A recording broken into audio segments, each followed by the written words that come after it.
C'est quoi ce bruit là? C'est Mehdi. Non, mais mon micro.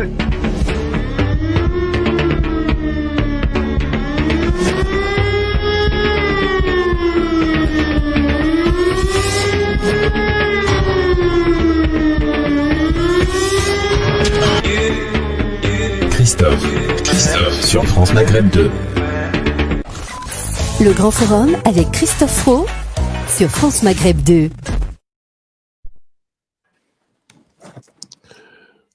Bonsoir à tous, bonsoir à toutes, merci d'être avec nous en direct sur France Maghreb 2. On est en direct effectivement ce soir pour la première du LGF à la radio et c'est un réel plaisir de vous retrouver ce soir également en Facebook Live comme chaque soir. Facebook, Christophe Le Grand Forum et sur France Maghreb 2, ravi de vous retrouver avec une émission exceptionnelle ce soir. Puisque dans un instant, nous serons avec un invité exceptionnel. Monsieur Idriss Aberkan sera avec nous. Il a fait parler de lui au travers d'une vidéo il y a quelques jours. Elle est sortie il y a quelques jours. Alors, on en parle avec lui puisqu'il a pris également position sur le sujet de la chloroquine, sur Didier Raoult. Également, on verra qu'il y a eu du changement aussi sur Didier Raoult avec le gouvernement. On en parlera également tout à l'heure. Pour m'accompagner ce soir, dans cette émission, Madame Samia Chiki. Bonsoir Samia. Bonsoir Christophe, bonsoir aux auditeurs, auditrices et aux internautes qui nous suivent en live sur Facebook. Effectivement, et oui, on est sur France Maghreb 2 et en direct. Et merci à toute la réalisation technique, à DJ Nabil, Philippe Bouriaki, à Bistabitache, Monsieur Hicham Terak. Il a mis coup de gueule de côté, il a rangé sa voiture le temps d'une émission. Salut mon Hicham. Ça va, comment vous allez? Eh ben écoute, on va très très bien mon ami Hicham. Très bien. On est en direct du côté de Lyon, là-bas, où à l'heure où on remercie, on applaudit le personnel hospitalier, à la mosquée de Lyon, on a mis le Eden. C'était magnifique. Salut Mehdi Chebaiki. Salut à tous, salut Christophe, salut l'équipe et salut à tous nos auditeurs. Il est en direct de sa voiture, c'est pas très prudent ça. J'espère que tu as ton attestation avec toi, mon vieux. Hein. Je suis absolument en règle. Si les autorités de ce pays m'écoutent, je suis absolument en règle. Ce qui serait magnifique, c'est qu'on assiste à un contrôle en direct. Ah ben écoute, ça c'est ce qu'on appelle du journalisme de terrain, du journalisme extrême et je suis prêt à donner de ma personne pour toute l'équipe. Bravo, moi je félicite. Bon, formidable. Monsieur Philippe. Ouais, absolument. Philippe Bouriaki, comment ça va mon Philippe? Écoute, ça va très très bien. Ouais, on a fait. T'as l'air bien équipé, dis donc. Ouais, aujourd'hui ça y est, on est passé à l'étape au-dessus.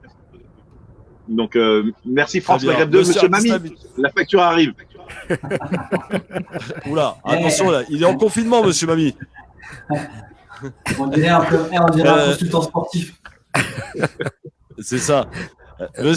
Monsieur Abdeslamitache, et si de la partie, comment ça va, mon Abdeslam? Ben écoute, très bien. Je suis ravi de pouvoir dire enfin bonjour aux auditeurs et auditrices. Et évidemment, je continuerai à dire bonjour aux connectés sur Facebook. Écoute, je suis ravi qu'on revienne sur les ondes FM.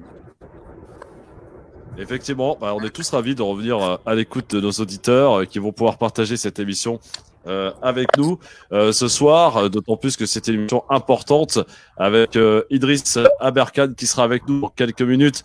On va échanger et ça va être très très intéressant avec lui dans quelques minutes.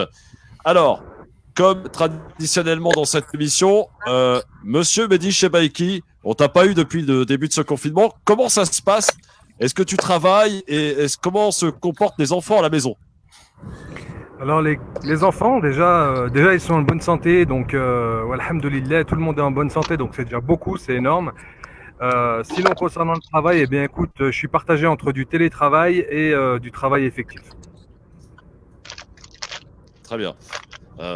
C'est bien, au moins tu as de quoi t'occuper quoi. Ah toujours, tu sais, nous à la SNCF on croule sous le travail. Ah, on est en train de... oui, notre ami Mehdi Chebaiki est sur la route, hein, les amis. Le temps qu'il se pose dans un endroit. On le retrouvera tout à l'heure. Hicham, Ouais, Comment mon ça ami. se passe à la maison en ce 10e jour de confinement? Écoute, ça peut aller, ça peut aller. Les enfants ont le feu, j'ai envie de te dire, dans le sens où ils sont heureux d'être à la maison, forcément, mais c'est fatigant, c'est très usant par moment. Et sinon, l'école à la maison, c'est quand même assez particulier, il faut dire ce qui est. Et non, ça se passe bien. Écoute, tout le monde est en bonne santé, c'est l'essentiel. Et puis, on attend patiemment que ça passe. Bon, parfait. Monsieur Philippe Bouriaki, comment s'est passé ce 10 jours de confinement du côté d'Orly? Bah, écoute, très bien. Configuration d'un nouvel ordinateur, d'un casque limite commentateur sportif, comme tu peux t'en douter, qui fonctionnait très bien jusqu'à présent. Et bug du direct. Le mauvais œil, Philippe. Le stress. Arrête, ne commence pas. Il s'est mis son mauvais œil, notre ami Philippe Bouriaki. Vous qui nous écoutez à la radio, vous pouvez voir toute cette équipe en live et en image sur Facebook, France Maghreb 2, sur Christophe Le Grand Forum. Voilà, on est en direct, les amis, en direct aussi à la radio sur France Maghreb 2. Et vraiment, encore une fois, un grand merci à toute l'équipe technique. Alors, notre invité n'est pas encore arrivé. On va l'accueillir dans quelques instants. Idriss Aberkan, ses missions. Je suis sûr que vous tous, vous avez des questions à lui poser. Avant de l'accueillir, passer aussi à notre petit zapping du jour. Une petite réaction sur le discours de Emmanuel Macron hier soir. On l'a regardé après l'émission. Philippe, on était assez déçus. Vous, peut-être, pas moi. Oui, Philippe, le discours, qu'en as-tu pensé? Qu'est-ce que je pense de quelqu'un qui a rien dit? Il a juste dit, je vais envoyer un porte-avions, un porte-hélicoptère, et après l'épidémie, promis, je vais allonger la monnaie aux hôpitaux. Mais je me rappelle que déjà l'été dernier, ils avaient promis la même chose et qu'il n'y avait rien eu. Donc voilà, moi je suis pas déçu. Je m'attendais à rien de plus du gouvernement et du président Macron. Abdeslam, toi, tu as regardé attentivement ce discours. Oui. Qu'en as-tu pensé? Écoute, il occupe l'espace. Et évidemment, s'il n'était pas visible, on lui aurait reproché justement de ne pas s'adresser aux Français et de ne pas les rassurer. Je pense qu'il a fait le job hier. Il était présent. Il est omniprésent. Oui, Philippe, tu peux rire. Il est omniprésent et de toute façon, sur les services de santé qui justement vont avoir des lignes budgétaires réaffectées, évidemment, c'est peut-être un aveu, mais qui est réparé puisque j'aurais très mal vu Emmanuel Macron continuer en disant non, on ne va pas rajouter un seul centime. Et donc, moi, écoute, je pense qu'il a fait le boulot. C'est mon avis. Ouais. Est-ce qu'il a fait le boulot, Samia Chikli? Elle est où? Samia Elle est où, Chikli. Samia? Elle arrive. Elle est là. C'est de la com. Ouais. Très bien. Est-ce qu'il a fait le boulot hier, Macron? Alors, tu m'entends? On t'entend, c'est bon. Allô.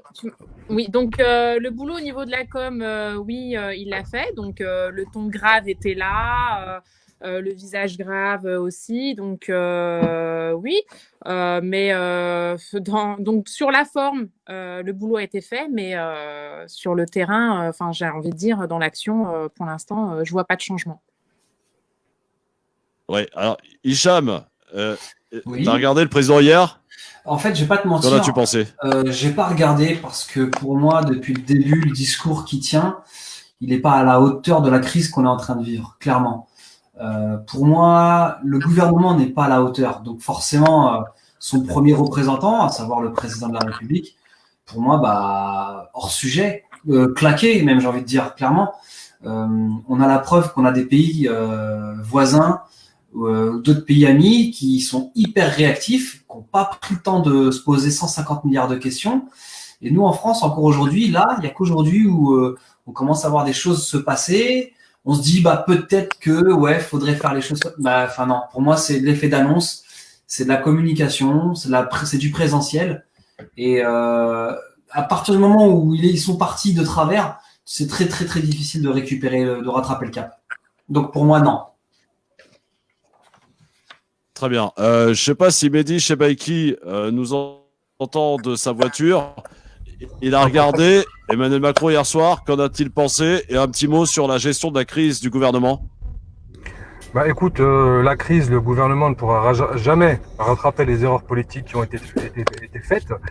Hier, on a vu un président qui a trouvé le temps de faire de la politique, alors que, d'après ce qu'il nous a dit, d'après la situation qu'il nous a exposée, nous sommes en guerre.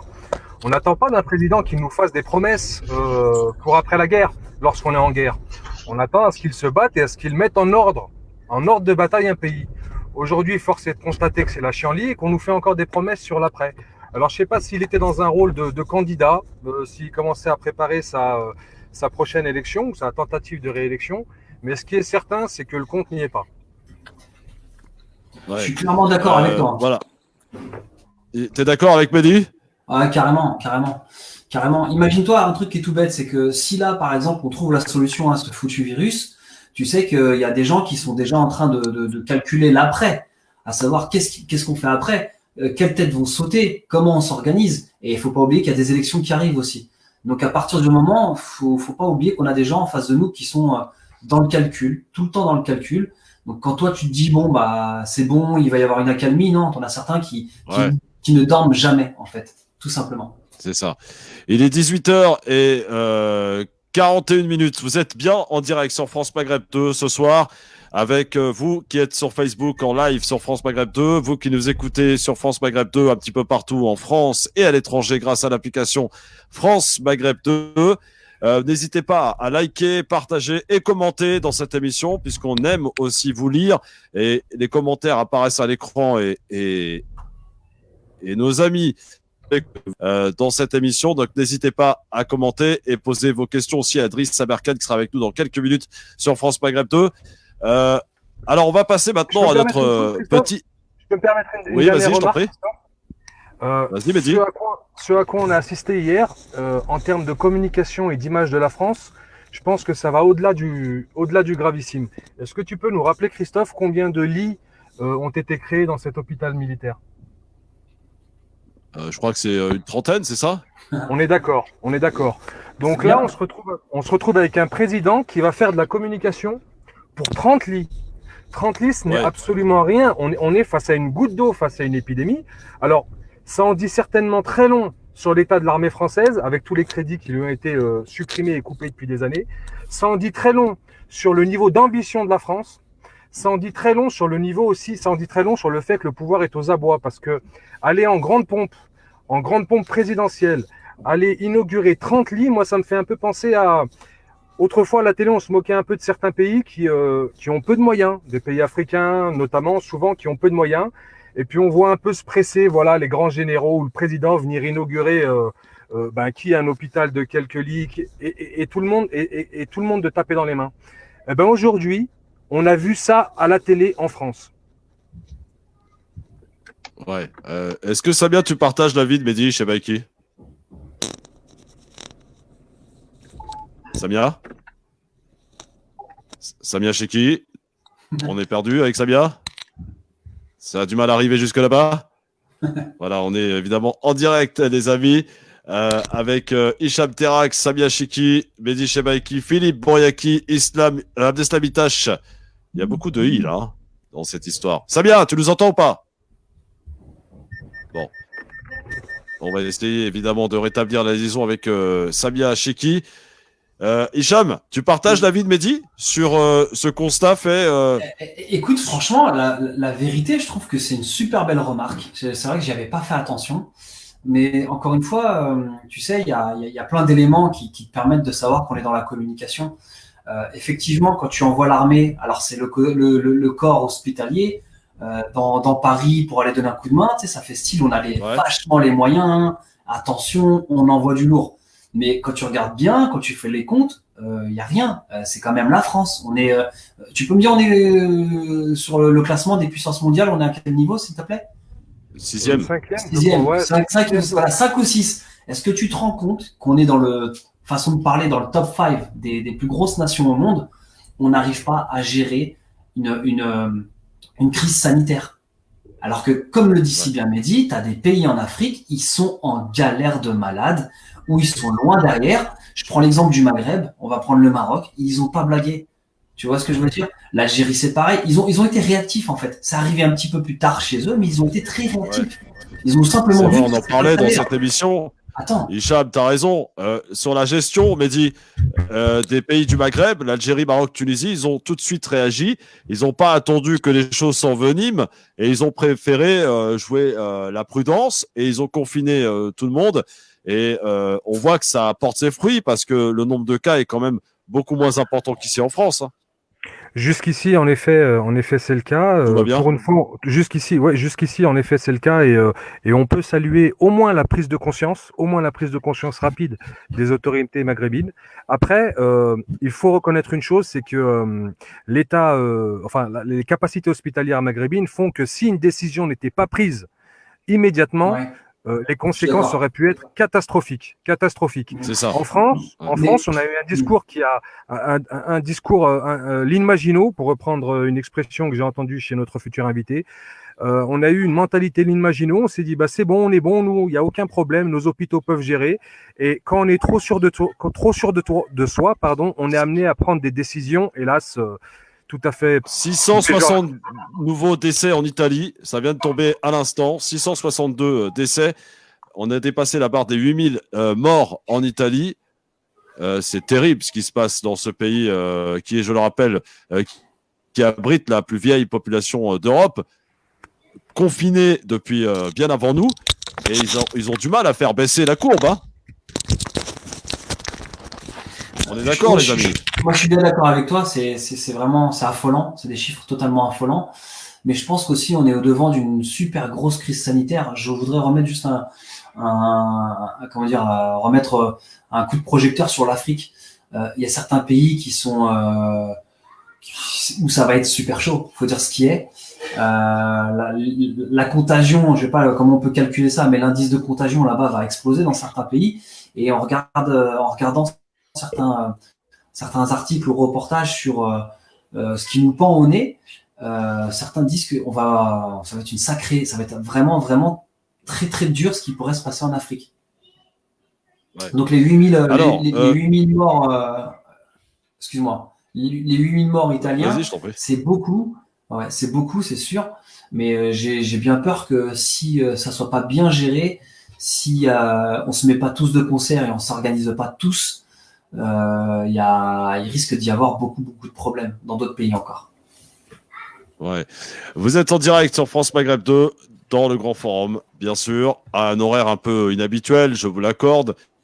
On s'est adapté, bien sûr, et depuis le début, on est présent avec vous sur Facebook, France Maghreb 2, Christophe Le Grand Forum, et depuis ce soir, et grâce à la mobilisation des techniciens, vous savez que ça n'a pas été facile d'organiser tout ça, parce que nous, on est confinés, on peut pas sortir, il a été compliqué d'organiser tout ça, mais ça c'est fait. En ce 10e jour de confinement, eh bien, nous sommes présents avec vous ce soir et en direct sur France Maghreb 2, c'est un réel plaisir. Le son à la radio, les images sur Facebook, n'hésitez pas à nous rejoindre. Je vous propose de marquer une page de pub parce que voilà, c'est les impératifs quand on fait de la radio aussi.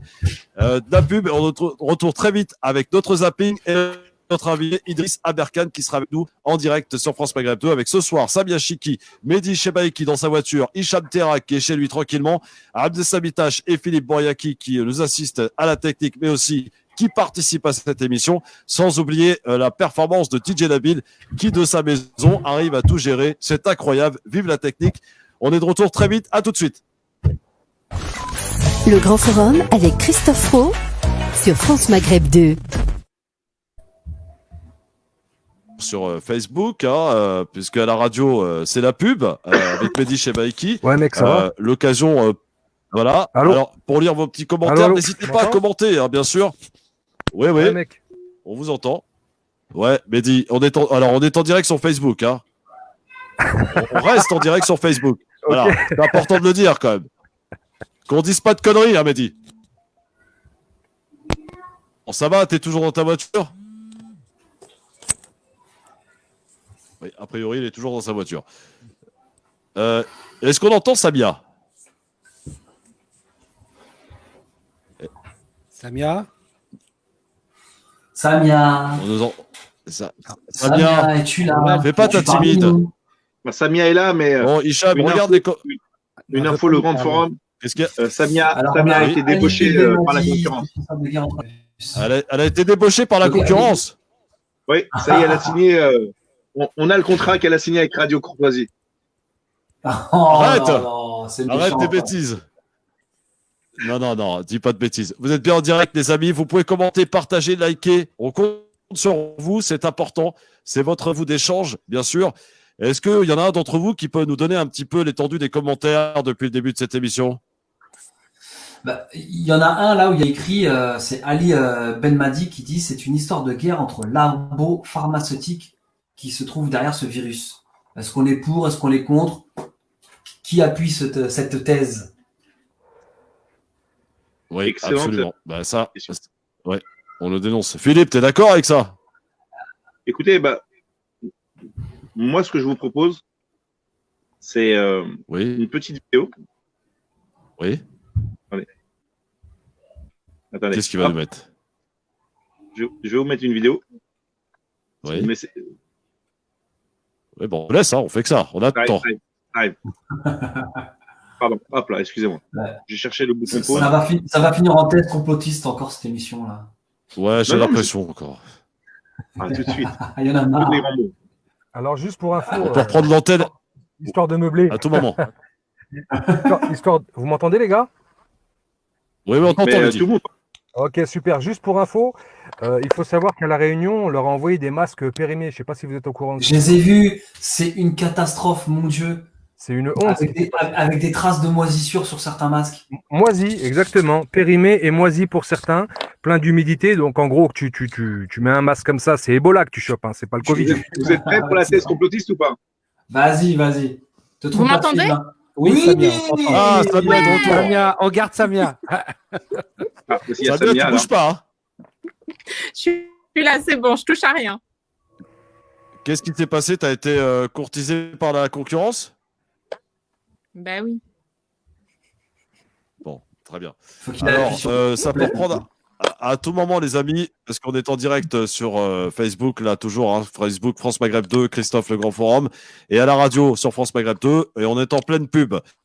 Et notre ami Abdest Habitache, avec DJ Nabil en liaison, nous fait partir le générique à n'importe quel moment. Ça veut dire qu'on est de retour à la radio. Voilà. Ouais, on s'adapte, les amis. Hein. Comme tout le monde, d'ailleurs, je ne sais pas si vous avez remarqué, tous les médias se sont adaptés à la situation et ont pris des dispositions pour essayer de faire une émission. Quand on voit tous les animateurs qui sont chez eux, les chroniqueurs, c'est incroyable, hein, cette organisation. Christophe. D'ailleurs, Christophe, Oui. moi, Tu peux envoyer la vidéo ou pas? Parce que Non, Christophe, c'est quoi je ta voudrais vidéo, d'ailleurs parce qu'on- vraiment saluer nos, ah bah, nos c'est techniciens. les guignols. on reprend. Est-ce qu'on on peut reprend. dire. Attends, tu la gardes ta vidéo pour la prochaine pause pub, Philippe. Ça marche. Samia, on va t'écouter dans un instant. On va reprendre en direct. Le mon Grand cher Forum Destin. avec Christophe Fro sur France Maghreb 2. Direct sur France Maghreb 2 et sur Facebook en live. Merci d'être avec nous avec ce soir Philippe Bouriaki depuis Orly. Il n'est pas dans son jardin ce soir? Si. Ah si, pardon, j'avais pas vu. Monsieur Mehdi Chebaiki qui lui est dans sa voiture et qui n'a toujours pas été contrôlé depuis qu'il est parti depuis le début de cette émission, donc tout va bien. Mais que fait la police? Tu Que donnes fait la mon- police? En gros, tu donnes pas mon nom, bon, mon prénom, et tu donnes mon nom, mon prénom, et tu dis que je suis en voiture à l'antenne. Bah bravo, merci Christophe. C'est ça. beau, Et dans ça. quel secteur? Dans le secteur de Saint-Priest, Vénissieux Saint-Priest. Voilà, messieurs de la Venez me police chercher. du Venez Rhône, me chercher. Une Fiat Panda n'hésitez rouge. pas à les contrôler. Une Fiat Panda Cet rouge. individu. Voilà. Madame Samia Chiki qu'on a retrouvée aussi. Comment ça va, ma Samia? Ça va très bien, Christophe, je te remercie. Et toi? Oui, très très bien.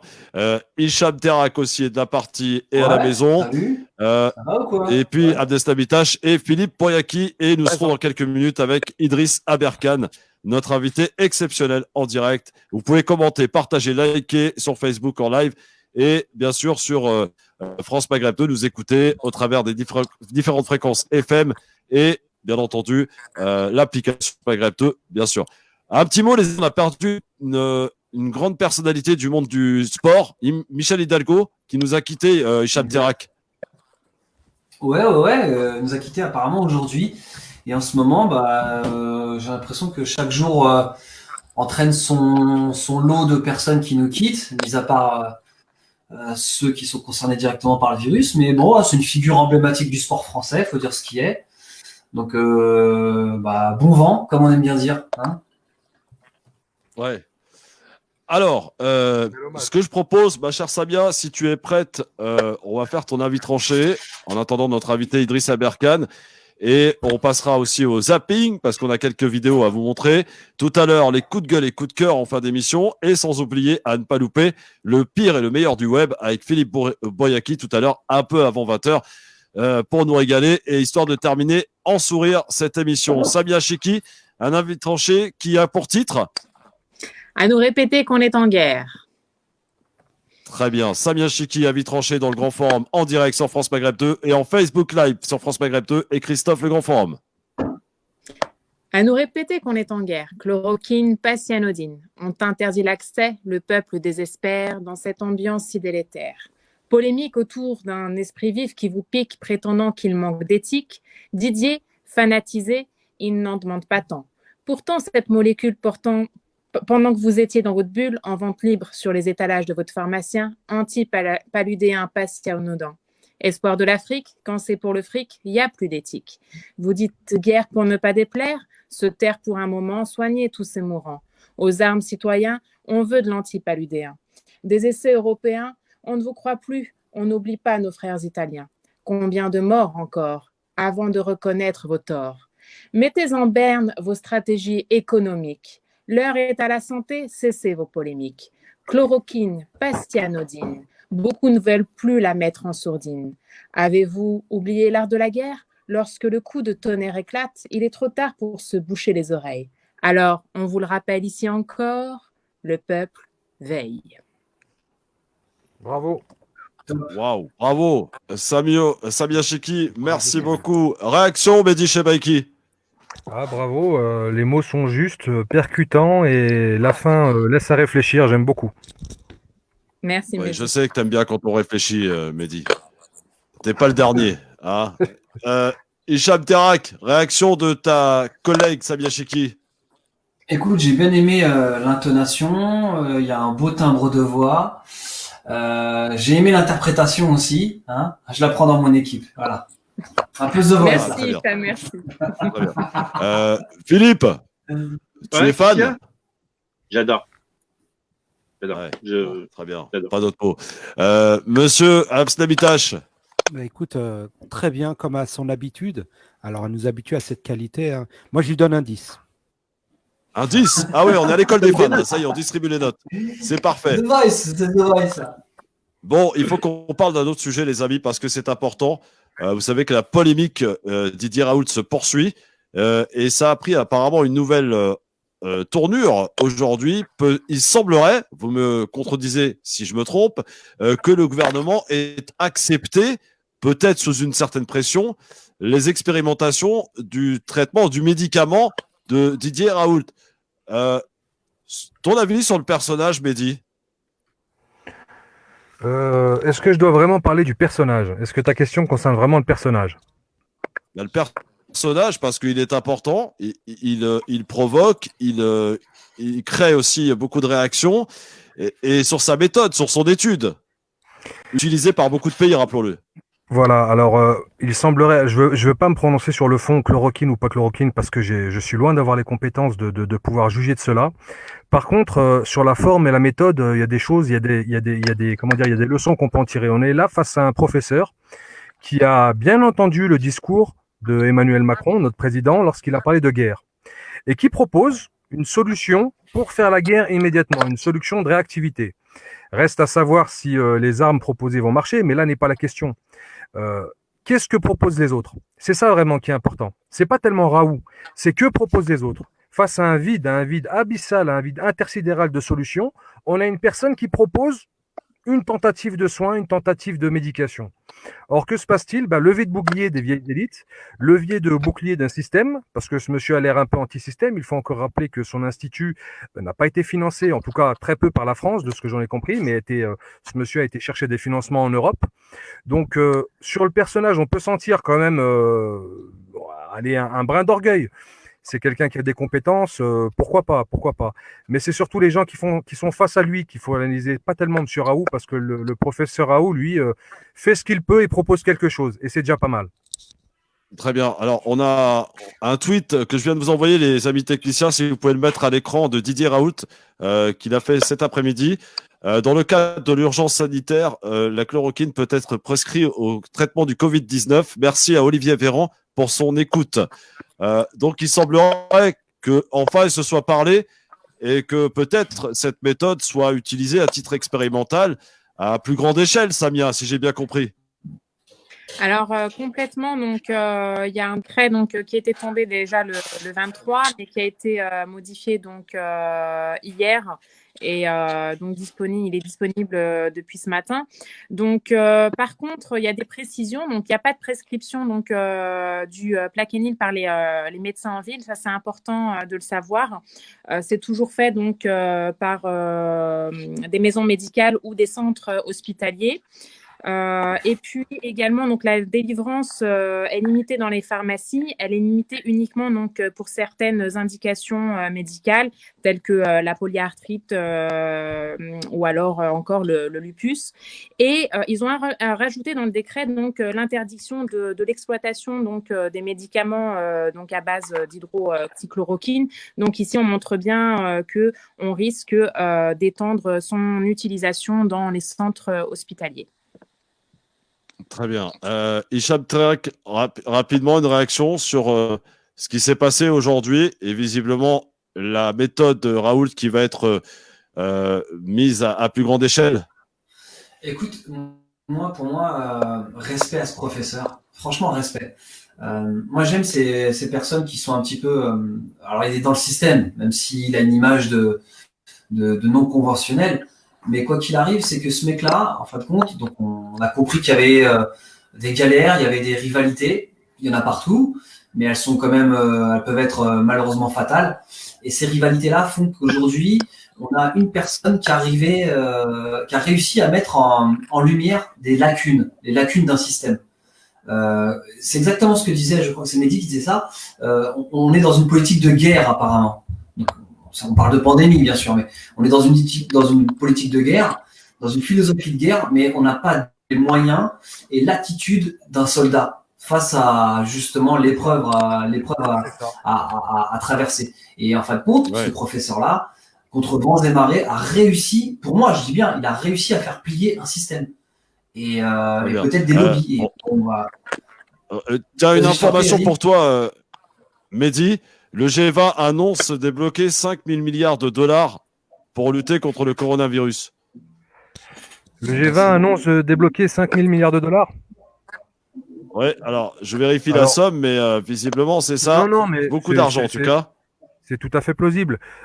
Faudra parler des milliers de milliards qui ont été débloqués en quantitative easing, c'est-à-dire en planche à billets depuis 2008, et quels ont été leurs effets.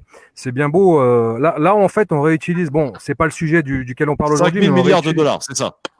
Oui, à l'échelle mondiale, mais on a déversé bien plus depuis 2008 en création monétaire. Donc, quels ont été les effets jusqu'ici, à part engraisser pendant 10 ans les marchés qui se sont gavés jusqu'à il y a très peu. Sur l'économie réelle, j'ai pas vu vraiment de bénéfice de cette création monétaire. Là, on nous dit... En fait, ce qu'ils font aujourd'hui, ils ont raison de le faire aujourd'hui. Mais le problème, c'est que c'est comme un médicament. Aujourd'hui, ils prescrivent un médicament, mais ce médicament, hélas, il est prescrit déjà depuis 15 ou 20 ans. On l'a utilisé alors qu'il n'y en avait pas besoin. Et j'ai bien peur que le corps financier se soit habitué à ce médicament et que ça n'ait pas plus d'effet que cela. Merci Mehdi. Alors, je vous propose à 19h03 sur France Maghreb 2 en direct également sur Facebook, en live sur France Maghreb 2, Christophe, le Grand Forum, d'accueillir notre invité exceptionnel. Je le remercie d'être avec nous ce soir, monsieur Idriss Aberkane. Bonsoir Idriss Aberkane. Bonsoir. Bonsoir et bienvenue en direct sur France Maghreb 2 dans l'émission Le Grand Forum. Vous faites beaucoup parler de vous en ce moment, Monsieur Aberkan. C'est pas d'aujourd'hui. Vous êtes quelqu'un. Alors, si je commence par vous dire que l'Express fait un papier assez tranchant sur vous, je dirais que c'est bien parti pour vous. Absolument. Vous suscitez beaucoup de réactions. Vous êtes né le 23 mai 1986. Vous êtes un conférencier et essayiste français. Vous êtes également très médiatisé. Vous faites des vidéos comme vous l'avez fait d'ailleurs dernièrement avec des millions de vues à chaque fois. Pour vos également et pour vos différentes conférences. Qu'est-ce que l'économie de connaissance, Monsieur Aberkan? Alors, l'économie de la connaissance, elle est encore plus importante maintenant, vous voyez, parce que aujourd'hui, la seule chose qui nous empêche de prendre des décisions face à une crise qui fait 2200 morts par jour aujourd'hui. Hein. Quand j'ai commencé ma vidéo en soutien au professeur Raoult, on était à 1300 morts par jour. Aujourd'hui, on est à 2200 morts par jour. Et la seule arme qu'on avait contre ça, c'était la connaissance. Il n'y en avait pas d'autre. C'était la seule arme. Et donc, l'économie de la connaissance, elle n'est pas nouvelle. Hein. L'être humain échangeait des savoirs bien avant d'échanger quoi que ce soit d'autre. C'est d'ailleurs la première économie de l'histoire, en fait. Hein. Avant même d'échanger de l'huile d'olive ou des sacs de blé ou de la monnaie, l'être humain échangeait comment faire du feu, comment tailler un silex, comment chasser, quels champignons étaient toxiques ou pas. Et ça, c'était du savoir, de la connaissance. Donc, l'économie de la connaissance, non seulement c'est l'avenir, et on le voit d'ailleurs, quels sont les pays qui ont le mieux réagi à la crise du coronavirus? C'était les pays qui étaient les plus investis dans l'économie de la connaissance. Hong Kong, Taïwan, Singapour, la Corée du Sud et le Japon. Les pays qui étaient les plus investis dans l'économie de la connaissance ont réagi au plus vite. Alors, c'est évidemment pas la seule raison. C'était des pays qui avaient été vaccinés politiquement par le syndrome respiratoire aigu sévère, le SRAS, mais qui les a vaccinés en termes de connaissances, justement. Ils avaient acquis des savoirs, ils avaient acquis des connaissances uniques en réponse de crise qui les ont mis à l'abri. Hein. Songez, à Hong Kong, il n'y a eu que 2 morts. À Hong Kong, il n'y a eu que 2 morts. À Taïwan aussi. En Italie, on est par milliers maintenant. Donc, l'économie de la connaissance, qu'effectivement, je prêche, entre guillemets, depuis maintenant plus de 6 ans, et est encore plus valable aujourd'hui parce que la seule arme qu'on a contre ce genre de situation, c'est le savoir. Oui. Alors, on parle aussi de neurosciences, et pour être tout à fait complet, c'est l'économie de la connaissance et neurosciences. Que veut dire toute cette combinaison? Alors, non, j'ai pas fait cette combinaison, elle s'est faite au fil du temps. Moi, ce sur quoi je travaille, c'est la neuroergonomie, effectivement. La neuroergonomie est une science qui a été développée par l'US Air Force dans les années 70 pour permettre à ses pilotes de mieux réagir. Et l'idée était très simple, c'était que notre cerveau, on peut vraiment le voir comme une main. Et notre main, elle a une certaine ergonomie. Vous voyez, notre main, elle a une certaine ergonomie. Il y a des choses qu'elle peut attraper, il y a des choses qu'elle ne peut pas attraper. Par exemple, dans notre corps, on peut pas se toucher le poignet avec le petit doigt. On peut pas non plus se lécher le coude. Ergonomiquement. Attendez, j'essaye. Ah ouais, tout le monde va essayer de l'écouter là, mais ergonomiquement, c'est pas possible de se lécher le coude. Alors ça, c'est rigolo pour le corps, mais dès qu'on s'intéresse à l'ergonomie du cerveau, c'est-à-dire ce qui est possible de mémoriser, ce qu'il est possible d'apprendre, quelles décisions il est possible de prendre, c'est super intéressant parce que la neuroergonomie s'intéresse beaucoup aux décisions. Or là, en ce moment, on a vu que les décisions collectives n'étaient pas forcément les plus intelligentes. Alors, la neuroergonomie s'intéresse à la prise de décision individuelle. La science de gestion s'intéresse à la prise de décision collective. Et moi, effectivement, j'ai passé mon doctorat à l'École Polytechnique en France sur la neuroergonomie de la science de décision, enfin, ce qu'on appelle le knowledge management. Donc, effectivement, c'est une période profondément intéressante pour tous ces sujets. L'Express vous accuse d'avoir gonflé votre CV. Qu'avez-vous à répondre à ce genre de journaliste? Comme vous l'avez dit, c'est un genre de journaliste, mais ce genre d'attaque monore, ils ont fait tout un tas d'erreurs, ils n'ont pas respecté la charte de Munich. J'ai vu dernièrement qu'on reprenait beaucoup la méthodologie dans les articles scientifiques. Si on avait pris la méthodologie sur le dit article de l'Express, le pauvre ne passait pas le moindre test de journalisme. Malheureusement, l'Express en l'occurrence est un journal en situation financière catastrophique qui a besoin absolument de vendre énormément de papier. Et donc, un peu de buzz sur vous, quoi. Pardon? Un peu de buzz sur vous, sur votre nom. Oui, et ça m'a fait beaucoup de bien d'ailleurs, parce que c'est ce qui a permis de vendre le livre. En réalité, vous savez qu'il y a même des journalistes belges qui m'ont frontalement demandé si j'avais pas organisé cette attaque moi-même. Si vous savez, François Mitterrand s'était kidnappé lui-même, je crois dans les années 60. Oui, c'est vrai, Il l'observatoire. il avait organisé sa disparition lui-même pour faire parler de lui. Et donc, j'ai eu pendant un point presse en Belgique des journalistes belges qui m'ont demandé les yeux dans les yeux si j'avais pas organisé tout ça pour faire du buzz. J'aurais dit, bah, pas du tout. Attendez, vous foutez pas de nous. Votre livre a cartonné juste après ces attaques. Je dis, bah, écoutez, mais oui, c'est comme ça. Enfin, c'est le monde dans lequel on vit, quoi. Et on peut pas faire les choses autrement. Donc, je déplore que l'Express se soit complètement humilié en pratiquant de la fake news, parce que c'est très clairement de la fake news, mais en même temps, ça m'a énormément servi, ça c'est certain. Je peux le dire aujourd'hui. Alors, avant de vous laisser entre les mains, camarades ici présents, que vous voyez d'ailleurs, Idriss Aberkane, merci encore d'avoir accepté notre invitation. Je rappelle que vous êtes quand même l'auteur d'un essai à succès sorti en 2016 qui s'appelle « Libérez votre cerveau ». Comment vous expliquez qu'il ait aussi bien marché celui-là ? Il y avait, l'autre aussi a très bien marché d'ailleurs, mais c'est vrai que le premier bouquin a été traduit en... L'âge de la connaissance ? Ouais, mais le premier bouquin a été traduit en 9 langues, chinois, coréen, russe, japonais, etc. Et oui, bon, il y avait un besoin. Il y avait un besoin, c'est-à-dire que moi, je parle beaucoup de la corruption académique, je parle beaucoup de ce qu'il faudrait faire bouger dans l'éducation, et j'ai absolument pas peur de la controverse, vraiment. C'est un point très important à notre époque. Si vous avez peur de la controverse, vous ne pouvez plus rien faire avancer. Or, ce bouquin a clairement mis un coup de pied dans la fourmilière. Et pas qu'en France. S'il a été traduit en Chine, au Japon et en Corée, c'est pas pour rien. S'il a connu un grand succès en Russie, c'est pas pour rien non plus. Donc, il fallait mettre un coup de pied dans la fourmilière. Et la raison pour laquelle il a aussi bien marché, c'est qu'étrangement, ça aurait dû être fait plus tôt. Ça aurait dû être fait beaucoup plus tôt. Alors, je suis très loin d'avoir été le seul. Je vais saluer ma collègue Céline Alvarez, qui a fait un extraordinairement bon bouquin sur la partie, disons, maternelle et primaire, et qui, elle aussi, a connu un énorme succès. Et donc, ça prouvait qu'il y avait un besoin, quoi. Votre nouvel essai, c'est un florilège de poésie. Il s'appelle I. Alors, vous parlez, c'est pas un essai. Du coup, effectivement, je sors un nouvel ouvrage qui s'appelle I et qui est le fruit littéralement de 14 années de travail. J'ai commencé à écrire ces poèmes quand j'étais à Stanford en 2006-2007.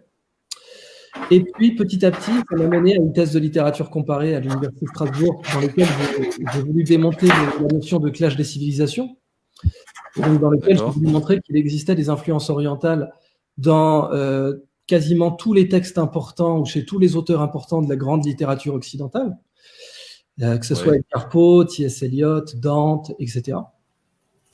Et en fait, en parallèle, j'écrivais pour tester ma théorie, puisque cette thèse de littérature était avant tout une théorie. J'ai écrit des poèmes d'inspiration soufie, et ils ont été compilés par un excellent éditeur que je salue à Paris, et qui a sorti ce grand bouquin qui s'appelle I. D'accord, c'est un florilège de poésie. Donc ce sont si des poésies, absolument. C'est un recueil de poésie. Et ce sont aussi des essais de critique littéraire. Très, très bien. Une question que je me pose avant de laisser mes camarades vous questionner, Monsieur Aberkane. Pourquoi vous êtes aventuré à aller sur le terrain de la polémique du moment, de Didier Raoult? C'est pas vraiment votre champ d'action, on va dire? Au contraire, c'est totalement mon champ d'action. Au contraire. La prise de décision en situation informationnelle incomplète est vraiment, là pour le coup, ma spécialité académique. C'était ce sur quoi j'avais fait ce doctorat. Et c'est pour ça que je l'ai rappelé même dans la vidéo YouTube qui a fait 1 million de vues en 24 heures sur le sujet, où il fallait soutenir Incroyable. J'ai clairement dit, il y a un point que personne n'a abordé et qui est pourtant fondamental. C'est que dans une guerre, et on parle bien de guerre, et bien sûr Emmanuel Macron a parlé de guerre aussi, l'information est toujours incomplète. Et donc, tous les premiers de la classe qui se sont précipités pour rappeler que l'information était incomplète ont forcé des portes ouvertes. Et ils ont gaspillé un temps précieux, puisque nous sommes à 2200 morts par jour. 2200 morts par jour dans le monde à l'heure où je parle. Donc, en réalité, mon sujet de spécialité, prise de décision en situation d'information incomplète, eh bien, était parfaitement illustré par la situation. Or, les situations d'information incomplète sont toujours impossibles pour les premiers de la classe. Parce qu'un premier de la classe, on lui a appris pendant, disons, 10 ans, à aller chercher des sources d'informations qui sont sur étagère. Il va à la bibliothèque, il va voir le prof. La vérité pour un premier de la classe est quelque chose de révélé, qui est parfait et qui arrive parfait. Ça, c'est la situation scolaire. Mais la situation de la vraie vie, c'est l'inverse total de ça. Dans la vraie vie, on est obligé de prendre des décisions en situation d'information incomplète. Et les premiers de la classe, en situation d'information incomplète, eh bien, immédiatement, ils vont lever le doigt pour dire « Madame, l'information n'est pas complète ». C'est une tautologie, c'est évident, c'est quelque chose que n'importe quel général sait. Et deuxièmement, ils vont attendre que l'information soit complète. Or, il y a un problème que tous les généraux savent à la guerre, c'est que dans n'importe quelle situation de guerre, en début de bataille, on a peu d'informations et peu de morts, et en fin de bataille, on a beaucoup d'informations et beaucoup de morts. Et ça, c'est quelque chose qu'on ne peut pas changer. C'est une règle de la crise qui remonte à Hannibal. Vous observez les guerres puniques, vous observez la façon dont Hannibal a gagné toutes ces batailles de la péninsule ibérique à l'Italie. Systématiquement, c'était en prenant des décisions dans des situations d'information incomplètes, en se déplaçant la nuit et en obtenant le maximum d'informations qu'il pouvait, notamment par la corruption, puisqu'il corrompait beaucoup d'officiels et beaucoup de Celtes et de Gaulois avec les mines d'argent qu'il avait en Espagne. Donc, le point essentiel, c'est que dans toute guerre, il y a ce que Clausewitz appelait un brouillard de guerre. Et le brouillard de guerre, c'est la réalité que l'information n'est jamais complète en temps de guerre. Et que tous les crétins, pardon d'utiliser ce terme, mais crétin est vraiment le mot. Et d'ailleurs, Nassim Nicolas Taleb les appelle carrément des idiots. Il les appelle les IY, intellectual yet idiot, I-Y-I, intellectuels mais idiots, qui se sont précipités pour dire « Madame la maîtresse, les informations sont incomplètes », n'ont absolument rien apporté au débat. Dans une situation de guerre, l'information est toujours incomplète. Monsieur Aberkan, comment vous qualifiez la communication gouvernementale en France ici de cette crise du Covid-19 ? Criminel. Criminel. Le mot est fort. Non, à 2200 morts par jour dans le monde, le mot n'est pas fort. Criminel. On a eu une porte-parole du gouvernement qui nous a annoncé en France que les masques ne servaient à rien et qu'ils devaient être réservés aux professionnels, alors qu'à Singapour, 67% des foyers avaient collecté leurs masques le 27 février. C'est criminel. Le masque est à l'épidémie ce que le préservatif est au sida, et le gouvernement, n'ayant pas de préservatif, nous a dit qu'il ne servait à rien. C'est criminel. Criminel. Donc c'est comme ça que vous définissez la stratégie de communication du gouvernement. Là, on n'est en période de confinement, monsieur Aberkan. On a l'impression que finalement, on nous ment sur le chiffre des morts. Pourquoi ? Parce que les chiffres qu'on nous annonce chaque soir, ce sont des chiffres qui émanent des hôpitaux et uniquement des hôpitaux. Et la situation est extrêmement grave et inquiétante concernant les EHPAD, les maisons de retraite, où là, on a des morts par dizaines. Comme je vous le disais, à la guerre, la première victime, c'est la vérité. Les nombres de morts sont une donnée qui est beaucoup trop stratégique pour que toute la lumière soit faite sur elle. C'est beaucoup trop stratégique de donner, d'informer sur le nombre de morts, même dans le monde. Parce qu'on a les bourses qui dévissent en ce moment, totalement. On est face à la pire crise financière de tous les temps, devant les crises financières même du XVIIIe siècle, devant John Law, devant la crise de 48, devant la crise de 29, devant bien sûr la crise de 2008. On est face à une crise financière qui va être simplement la pire depuis que l'homme pratique la finance. Face à ça, balancer les chiffres des morts, même en Chine, où on sait que les chiffres ont été truqués aussi, ne peut pas être systématiquement transparent. Donc, bien entendu, on ne peut pas faire confiance. Alors, dans le cas français, malheureusement, l'État français a une très longue tradition de mensonges sanitaires. Je parle de l'affaire du sang contaminé, je parle de la contamination après l'incident de Tchernobyl, je parle de tout un tas d'autres scandales académiques récents du type l'amiante à Jussieu et puis bien sûr le charnier de Paris Descartes. Donc, on ne peut pas s'attendre à ce que les chiffres soient systématiquement justes. Et effectivement, le cas des EHPAD, à mon avis, n'est que l'arbre qui cache la forêt. Absolument. Idriss Aberkane, vous comprenez pourquoi il n'est pas invité fréquemment sur BFM TV et sur les chaînes d'infos en continu, car le discours qu'il tient, évidemment, il a toute sa place ici, dans le grand forum, sur France Maghreb 2. Monsieur Aberkane, je vous laisse entre les mains de mon équipe dans un instant que je vais vous présenter, juste après une petite pub, parce qu'on a les impératifs, évidemment. Heureusement, il en reste quelques-unes durant ce confinement. Pub du côté de la radio. On reste en live sur Facebook pour voir un petit peu les commentaires, parce que vous avez été beaucoup attendus par nos auditeurs tout au long de cette journée d'auditeurs. Pub, direction le studio, et on est de retour très vite avec Idriss Aberkane, notre invité exceptionnel aujourd'hui. Le Grand Forum avec Christophe Fro sur France Maghreb 2. Aberkane, merci. On est en direct, en live, avant de reprendre notre direct sur l'antenne de France Maghreb 2, d'être avec nous ce soir. Je vous présente mon équipe. Il y a Mehdi Chebaiki qui est à Lyon, Samia Chiki, Hicham Terak, Abdeslamitash et Philippe Boyaki, équipe qui m'accompagne ce soir et qui ont été ravis que vous soyez là ce soir. Le mot est fort lorsque vous dites criminel. Écoutez, criminel, c'est Macron, c'est quoi? C'est tout le gouvernement? J'ai pas compris. Là, on est sur antenne ou pas? Vous êtes Non, on est en live sur Facebook. D'accord. Ouais. Écoutez, non, c'est dès qu'il y a des morts. L'affaire du sang contaminé, c'était criminel pour vous ou pas? Oui, entendu. Clairement. Ouais. Bon, bien voilà, vous avez répondu oui. Bon, bah voilà. On a plus de morts que l'affaire du sang contaminé, oui ou non? Ouais. Ah oui. Bon, bah voilà. Je vous laisse répondre vous-même à cette question. L'affaire du sang contaminé est une affaire d'État criminel dans laquelle des coupables n'ont pas été correctement jugés. Alors je pense. Ah non, pardon, excusez-moi, monsieur Aberkane, des responsables, pas des coupables.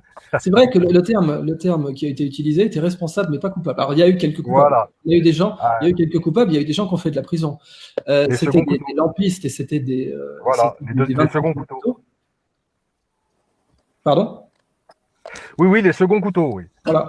Mais donc, il y a eu des coupables. Bon. Mais il y a eu des responsables, mais pas coupables, effectivement, comme Jacques Biot, hein, que j'épingle, parce que le type a quand même fini président de Polytechnique, et puis il a fini chez Huawei. Enfin, on est quand même, on nage en plein délire. Un type qui s'est vanté du service à l'État français et qui finit pour les intérêts chinois. Enfin bon.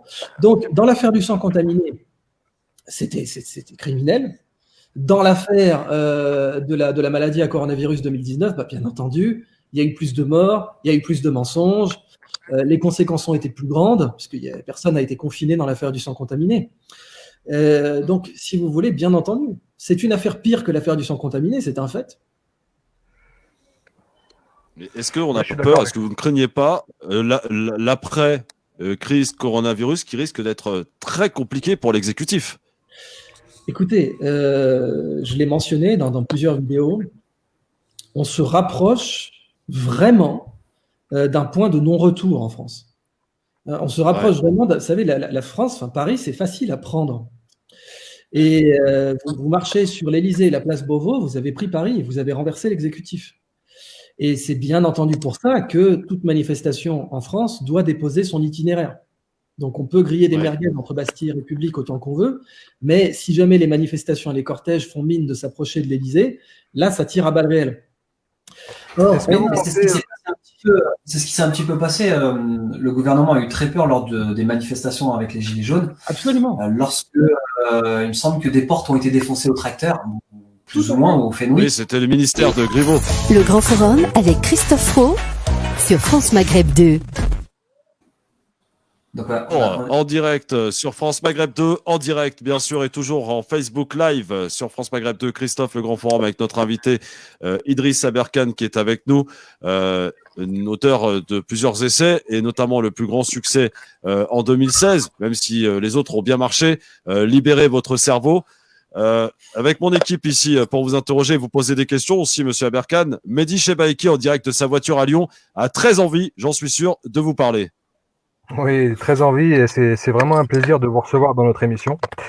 Moi, je commencerai par dire qu'au-delà de la crise sanitaire, on se retrouve avec une crise, je pense, du jacobinisme et du centralisme à la française, tel qu'il n'a pas été éradiqué par la Révolution, justement. On se retrouve un peu, alors toute proportion gardée, mais voilà, on est face à un pouvoir qui est face à une crise majeure et qui ne sait pas comment, qui ne sait pas sur quel levier utiliser pour faire face, qui ne sait pas, qui est perdu et qui se retrouve à avancer, reculer, aller à droite, aller à gauche, tâtonner, alors que en ce moment, nous devrions avoir justement un chef de guerre, comme l'a très bien dit notre président. Il l'a dit, mais il ne le fait pas. Et c'est ça qui est dommageable. Mais au-delà de la crise sanitaire et au-delà des morts qu'on peut déplorer tous les jours, j'essaie de voir un peu à demain. Demain, qu'est-ce qui va se passer demain? Et c'est à ça que je réfléchis, parce que pour moi, la crise financière qui ne découle pas de la crise du coronavirus. La crise du coronavirus a été la goutte d'eau, a été le détonateur au milieu d'un baril de poudre qui étaient les marchés financiers depuis un petit moment déjà.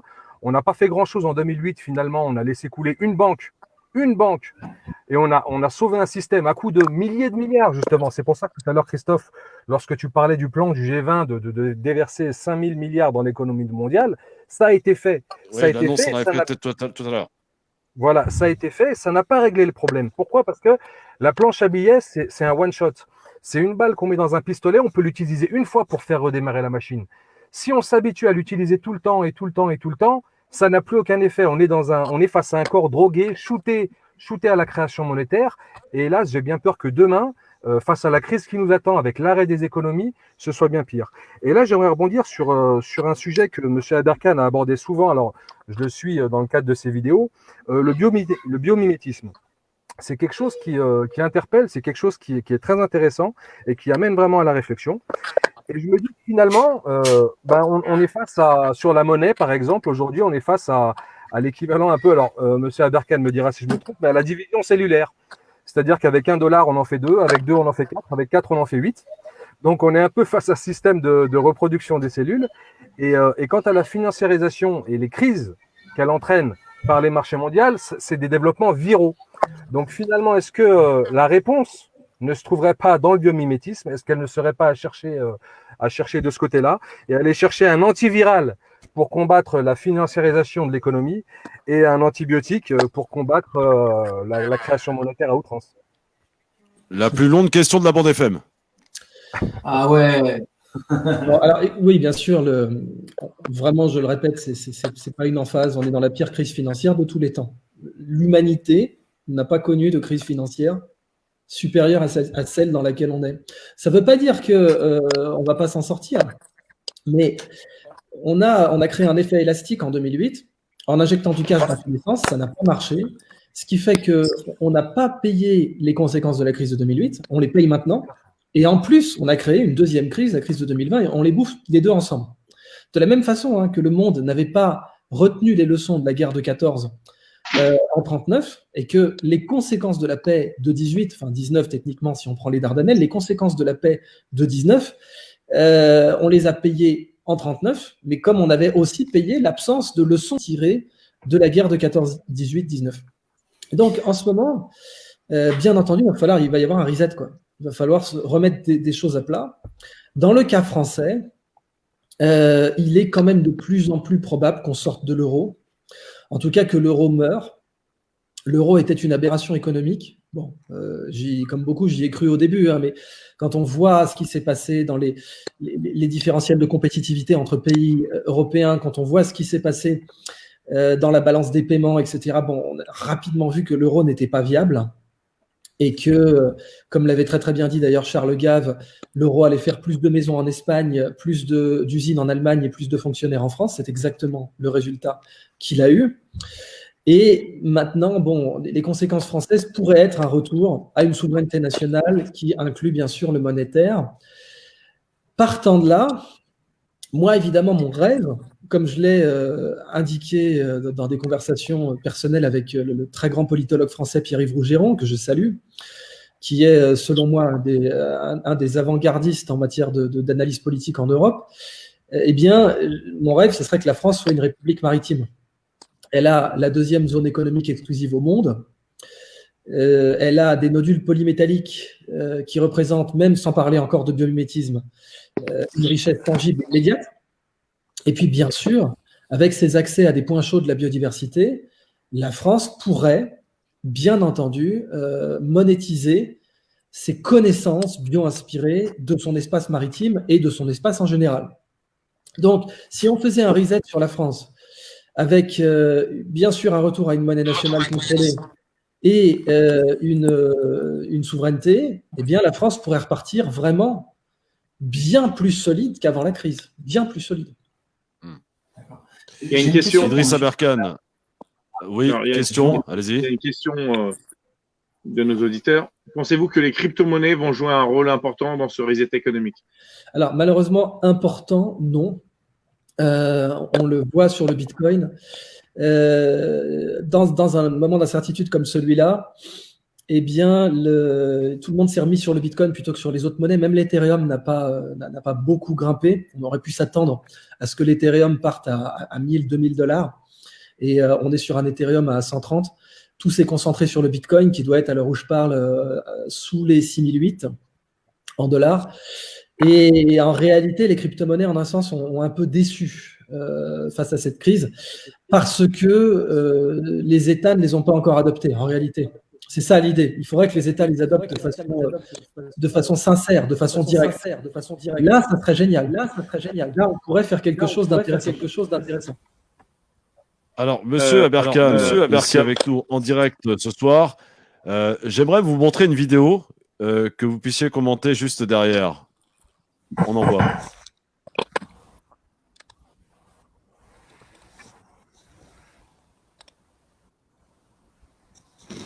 Quand vous voulez.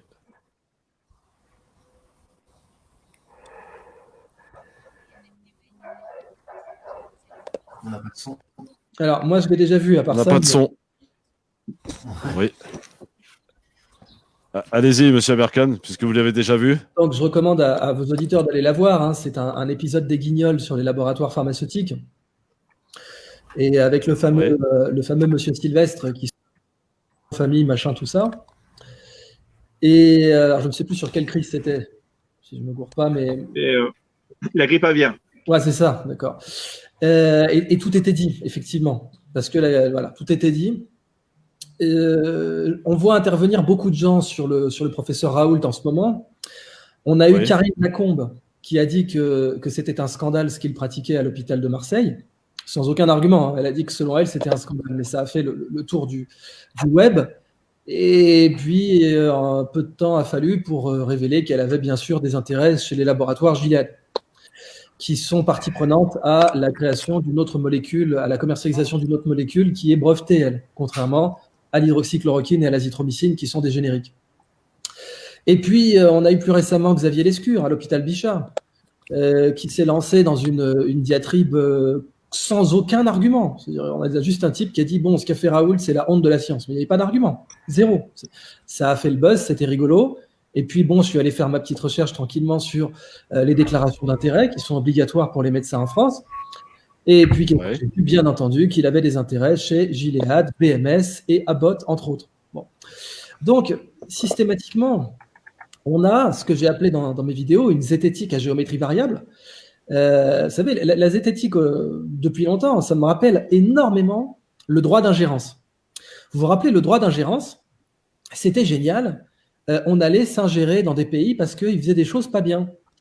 Donc, on avait le droit d'intervenir en Irak, en Libye ou ailleurs. Et puis, on a Jean-Pierre Chevènement qui est arrivé, qui a dit « Mais le droit d'ingérence, bande de naïfs, a-t-on jamais vu le faible s'ingérer dans les affaires du fort ?» C'est ça qu'il a posé comme question. Il a dit « Mais a-t-on jamais vu le faible s'ingérer dans les affaires du fort ?» Qu'est-ce que ça va vous donner, le droit d'ingérence? Ça va vous donner le fort qui, bien sûr, rentre dans les affaires du faible, avec en plus l'autorité morale. Et bien, la zététique, c'est exactement ça. Tous les zététiciens, que j'ai d'ailleurs invités à commenter Silence Radio, hein, on a eu une bouche close là-dessus.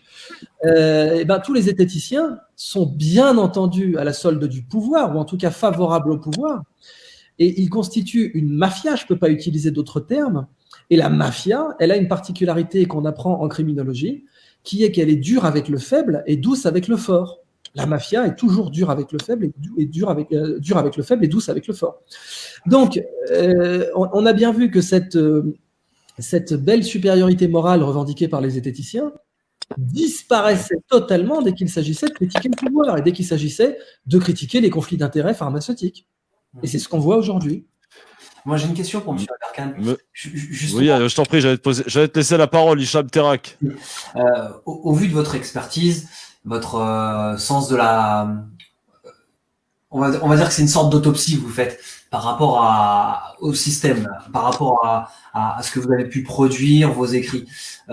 Quelle serait d'après vous, je dis pas la solution, mais le process pour faire un reset, mais au niveau étatique, au niveau du gouvernement. Vous disiez justement qu'il y avait un souci dans la transmission d'informations au sujet de la prise de décision. D'après vous, là, à l'heure actuelle, en 2020, dans un pays qui se veut être la 5e ou 6e puissance mondiale, avec des lacunes incroyables, d'après vous, quel serait le chemin à emprunter? Alors, je vous demande de vulgariser, s'il vous plaît, de manière à ce que ça soit hyper limpide. Quel serait le chemin à emprunter, justement, pour essayer de redresser la barre ou de reprendre le cap, en tout cas un bon cap? Bon, le général Patton a dit « Quand tout le monde pense pareil, il y a quelqu'un qui ne pense pas ». Une des premières choses à faire, et on l'a vu avec Raoult, c'était qu'il fallait des commissions qui soient très diversitaires en matière de pensée. Il fallait que les gens ne pensent pas tous pareil. Or, qu'est-ce qu'on a vu justement? C'est que toutes les commissions preneuses de décision pensaient toutes pareil. Et elles étaient toutes serviles vis-à-vis du pouvoir. Une servilité totale. Entre le patron de l'INSERM qui se trouve à une servilité qui est aussi une consanguinité. Je veux dire, quand le patron de l'INSERM se trouve être le mari de la ministre de la Santé et qu'il a bien sûr des parties prenantes avec certains laboratoires, on nage non seulement dans le conflit d'intérêts, mais dans la consanguinité, etc. Donc, une des premières leçons, c'était qu'en temps de crise, il faut des esprits atypiques. Raoult était totalement atypique et c'est pour ça qu'il le fallait. C'est pas miraculeux, c'est pas. J'ai dit que c'était un héros parce qu'il résistait à ces gens. Mais bon, ce qu'il va faire, ça va aider. C'est une première ligne, mais Raoult tout seul, ça aurait été une catastrophe aussi. Il fallait vraiment une commission qui soit pluridisciplinaire et qui soit pas consanguine. Bon, ça, c'est la première chose. À l'échelle démocratique, clairement, il faut s'inspirer de la Suisse et de l'Islande. La façon dont la Suisse et l'Islande gèrent leur démocratie est clairement quelque chose dont il faut s'inspirer pour la France.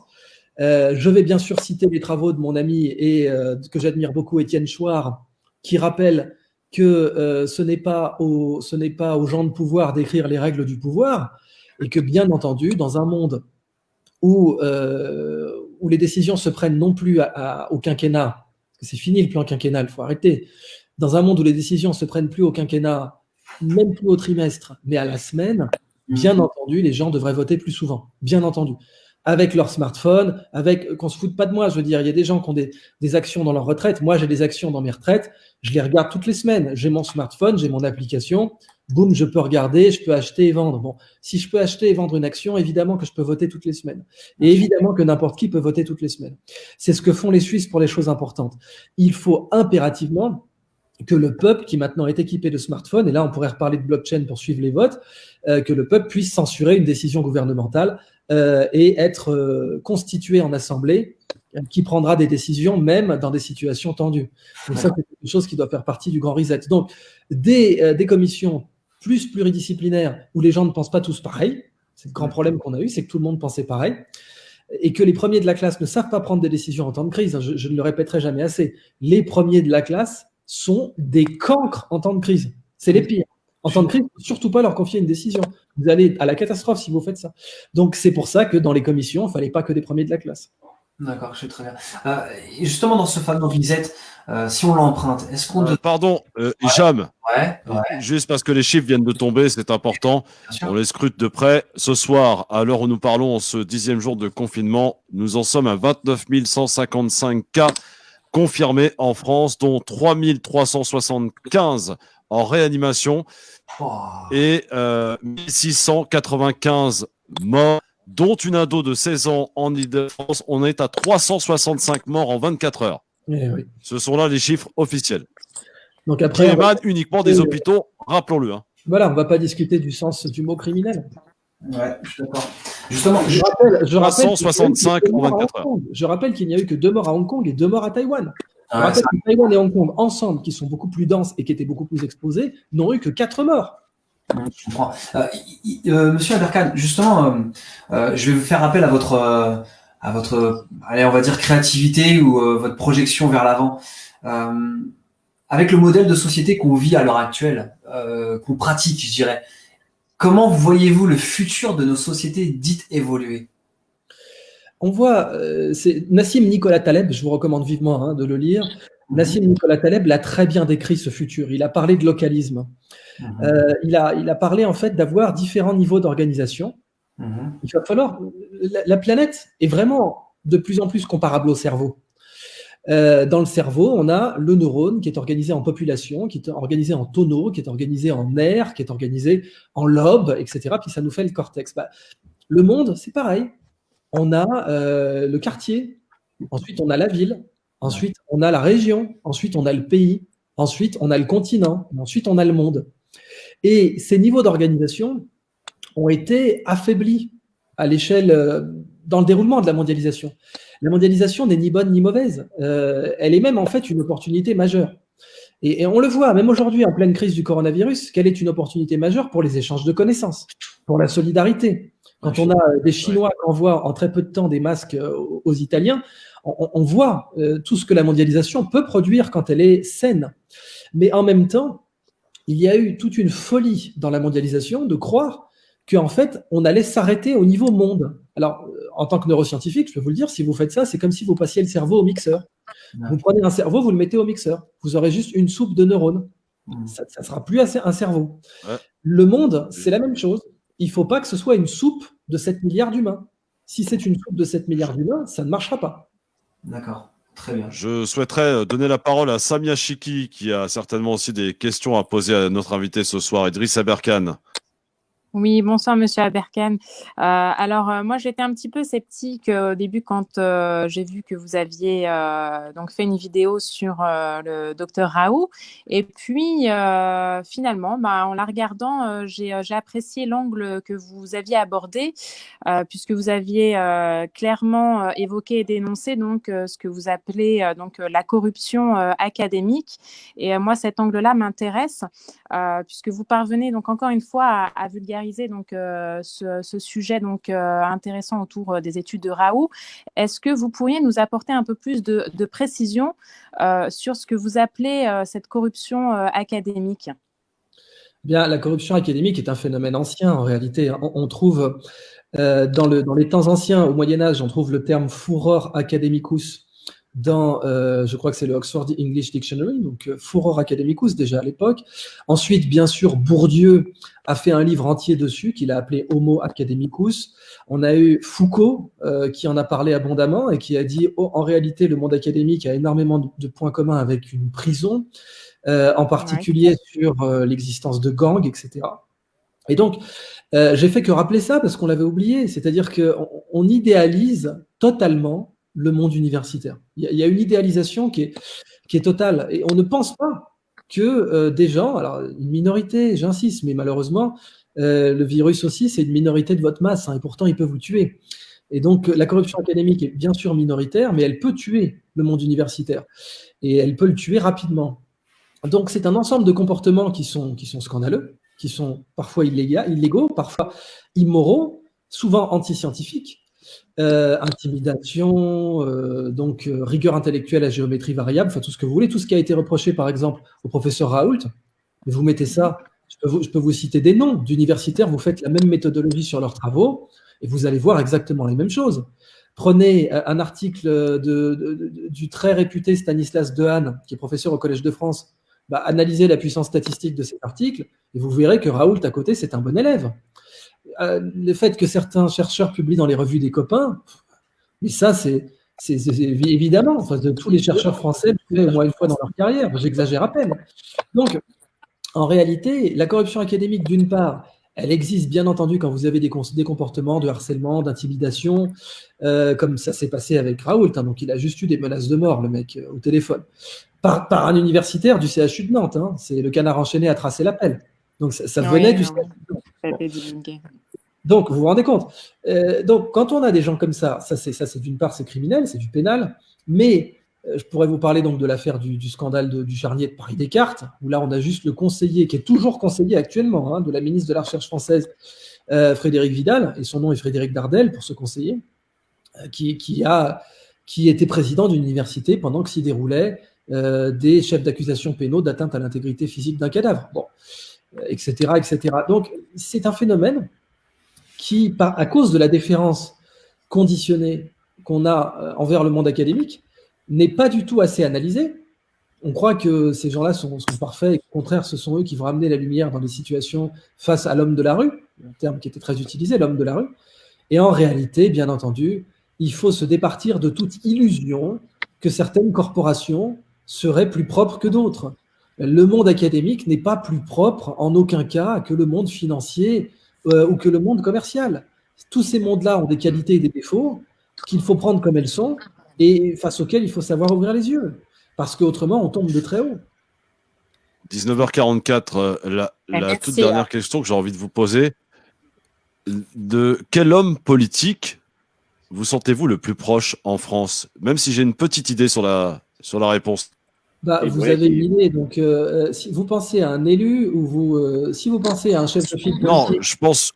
Non, je pense pas à un élu. Je pense à quelqu'un qui était candidat à l'élection présidentielle, qui connaît la Constitution par cœur. Bien entendu, c'est Asselineau. Et c'est Asselineau, d'autant plus que donc mon ami Étienne Chouard, qui avait voté Mélenchon aux élections présidentielles, a défendu Asselineau et l'a rallié. Donc, c'est quelqu'un de très intéressant sur le plan politique. Il avait énormément d'avance. Il me fait donc bien sûr penser à Raoult aujourd'hui, parce que il disait que l'Union européenne ne marchait pas. Regardez en temps de crise. Je veux dire, pendant que des milliers de gens mouraient, ils étaient en train de se poser la question de l'entrée de l'Albanie et de la Macédoine. Bon, bien. Il n'y avait pas d'autres priorités plus importantes selon eux. Ensuite, ils se sont penchés très activement et avec une grande diligence sur le défraiement ou les jetons de présence des élus européens. Bon, d'accord. Enfin, je veux dire, il faut arrêter les bêtises, quoi. Et pendant que cette crise était là, effectivement, c'était les Chinois et même Cuba, bon sang, qui aidaient l'Italie. Bon, la messe est dite, quoi. Je crois qu'on ne peut pas dire les choses autrement. Ouais. En tout cas, je voulais, au nom de toute l'équipe du Grand Forum et de France Maghreb, de vous remercier de nous avoir accordé ces quelques minutes très enrichissantes, très intéressantes, et invite les auditrices et auditeurs et téléspectateurs à venir se rapprocher des travaux de M. Aberkan. Qu'est-ce qu'il y a, Philippe? Oui, une question. M. Aberkan, vous démentez d'avoir, je regarde le terme exact de mes confrères, avoir acheté des vues sur YouTube pour faire augmenter votre audimat? Mais qui c'est qui a dit ça? Qui a dit ça? Qui a dit ça? Qui a dit ça? Vous dites-moi, parce que c'est très facile de vérifier ça. C'est très facile, vous savez, qui a sorti ça? Des confrères. Non, qui se posaient la question. Sur le nombre de vues et l'augmentation en moins de 24 heures. Non, vous comprenez que ça peut poser question. Non, il n'y a pas de question à poser parce que vous avez des algorithmes aujourd'hui, ça se voit. Hein. Aujourd'hui, vous avez des algorithmes qui, par intelligence artificielle, vous le voyez tout de suite. Alors là, désolé, mon cher confrère, parce que je suis journaliste aussi, vous avez, il va falloir que je vous envoie à vos chers devoirs. Hein. Vous allez me réviser la charte de Munich. Vous la connaissez, la charte de Munich? Je n'entends pas. Vous la connaissez, la charte de Munich? La charte de Munich. Moi, j'avais une dernière question. Non, reste là-dessus. Oui. Vous la connaissez? Allez-y, M. Aberkan. Vous connaissez la charte de Munich? Philippe, est-ce que tu connais la charte de Munich, Philippe? Est-ce que vous m'entendez? Oui, on t'entend, Philippe. Est-ce que tu connais la charte de Munich? Je te pose comme question, M. Aberkan. Vous m'entendez? Putain. Oui, a priori, il ne nous entend plus, Philippe. Alors, allez-y, M. Aberkan. Non, mais il faut qu'il réponde. Je veux dire, vous entendez pas? Petit, un peu? Philippe. Bon, a priori, on a été coupé avec Philippe. Alors, il ne faisait que reprendre des informations que certains confrères se posaient comme question, M. Aberkan, tout simplement. Hein. Non, mais il n'y a pas d'information là pour l'instant. Je n'ai pas d'information. Je veux dire, vous n'avez cité aucune source. Moi, j'ai jamais vu ça passer. Non, bon, faut arrêter là avec les divagations. Hein. Vous me citez une source et puis ensuite vous vous renseignez sur comment marchent les followers, mais pour l'instant, je vais renvoyer votre cher collègue d'une part au mode d'emploi de ses écouteurs et d'autre part à relire la charte de Munich 3 fois pour après-demain, parce que là c'est du n'importe quoi. Vous êtes des journalistes sérieux, vous pouvez pas faire, on fait pas du journalisme comme ça. Donc faites un peu de journalisme sérieux, vous me balancez une source, ensuite on en discute. Mais moi qui me trouve être effectivement un tout petit peu chevronné en intelligence artificielle, je peux vous dire qu'aujourd'hui avec les algorithmes, ce n'est pas possible. Ce n'est juste plus possible d'acheter des followers ou quoi que ce soit sans que ça se voit. C'est pas possible. Et donc. Alors, Abdeslam, je crois, avait dernière question, Abdeslam Itache. Oui, Idriss Aberkane, je vous suis depuis un moment à travers les vidéos sur YouTube. Moi, j'avais une question. Vous savez, en période de tournoi international de football, on se retrouve avec 67 millions de sélectionneurs. De la même manière, j'ai l'impression aujourd'hui que l'on se retrouve avec 67 millions de médecins. Et bien sûr, je parle aussi des faux-disants qui justement colportent un tas de choses. Pour tout vous avouer, j'étais plutôt dubitatif sur l'idée de l'utilisation de la chloroquine parce que n'étant pas médecin, je n'ai pas compétence justement à me prononcer sur le sujet. On a entendu tout et n'importe quoi. On a même vu, vous savez, sur les réseaux sociaux, la photo du professeur Raoult avec le maillot de l'Olympique de Marseille et ainsi de suite. Donc, vous voyez bien… Oh, c'est pas beau, ça. Non, mais vous comprendrez bien que il y a méfiance. Ensuite, sur la chloroquine, est-ce que… je vous l'ai dit, hein, je n'ai pas les compétences pour, mais est-ce que on ne risque pas un effet à l'avenir sur l'utilisation ou l'usage abusif de cette chloroquine dans quelques années ou d'effets secondaires? Alors, je vais répondre à votre dernière question tout de suite. Hein. Comme Raoult l'a très bien expliqué, on est sur un médicament qui a 71 ans d'utilisation, même sur des sujets sains, c'est-à-dire que les médecins ont considéré, vous savez quand même, la base du serment d'Hippocrate, c'est en premier lieu ne pas nuire. Oui. En premier lieu, ne pas nuire. Donc, si on prescrit ça à des gens sains, ça veut dire que ça fait 71 ans que la communauté médicale est certaine que ça ne nuira pas. Selon un process. Ah non, certaine. Si on le file à des gens sains, c'est qu'on est certain que ça ne nuira pas. Je ne remets pas en cause le serment d'Hippocrate. Je dis seulement selon un process pour une maladie bien déterminée. Là, aujourd'hui, j'ai un petit peu le sentiment… En préventif, le type n'a pas la maladie. On a un sujet sain, j'insiste. Hein. Il est sain. Donc, je ne sais pas ce que vous n'avez pas compris dans le mot sain, mais S-A-I-N, ça veut dire qu'il n'est pas malade. Donc, on donne à des sujets sains qui vont dans une zone où ils seraient susceptibles d'attraper le palu ou pas, et on leur donne de la chloroquine, de l'hydroxychloroquine directement. Bon. Donc, il est considéré par la communauté médicale que ça ne peut pas leur nuire. Ça, c'est le premier point. Bien sûr, le deuxième point, c'est qu'il y a un dosage, et que c'est sous contrôle médical, c'est un médicament, et même un médicament qui est sur étagère et qui est sans ordonnance doit être pris selon les règles. Hein. Si vous prenez trop de Doliprane, vous mourrez. Donc ensuite, ce que vous avez dit comme le fait d'être dubitatif, je le comprends tout à fait, et je l'ai décrit dans mes vidéos. À la guerre, on n'a pas toute l'information au début. Donc je l'ai dit dans cette interview et je vais le répéter. À la guerre, on n'a pas toute l'information au début, c'est comme ça. Et c'est la guerre qui décide, c'est pas nous. Il faut arrêter de croire que c'est nous qui pouvons décider du tempo d'une guerre. Ce n'est pas le cas, et ça n'a jamais été le cas. En début de guerre, on a l'information et beaucoup… Monsieur Aberkane, merci en tout cas d'avoir répondu à nos questions avec beaucoup de franchise comme à votre habitude. Et je renvoie tous nos auditeurs et téléspectateurs à toutes vos études, allez voir vos vidéos qui sont présentes et qui sont vues par des vrais followers et par millions. Bien entendu, vos conférences également, vos essais, notamment pour ceux qui ont un peu de temps pour lire, Libérez votre cerveau en 2016, et puis également une nouvelle publication, L'âge de la connaissance, sorti en 2018. Et si vous aimez la poésie, c'est I qui est sorti en 2020. Merci. À très bientôt. Merci d'avoir répondu à nos questions et à très bientôt. Bye. Merci. Tout de suite, la pub et on est de retour très vite sur France Maghreb 2 et en direct là sur Facebook. Philippe, t'es… C'est qui a coupé mon micro? Le Grand Forum avec Christophe Roux sur France Maghreb 2. Bon, Allô, voilà, on est en direct sur Facebook Live avec l'équipe. Oui, vous m'entendez ou pas? Qu'est-ce qu'il y a? J'avais mon micro coupé. Je viens de voir la réponse, excusez-moi, je n'ai pas entendu ce que vous m'avez dit tout à l'heure, monsieur Aberkane.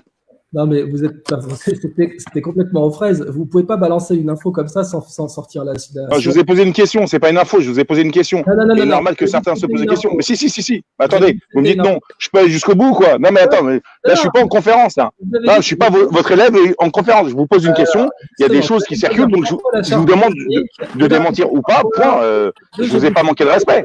Non, mais faut redescendre quand même.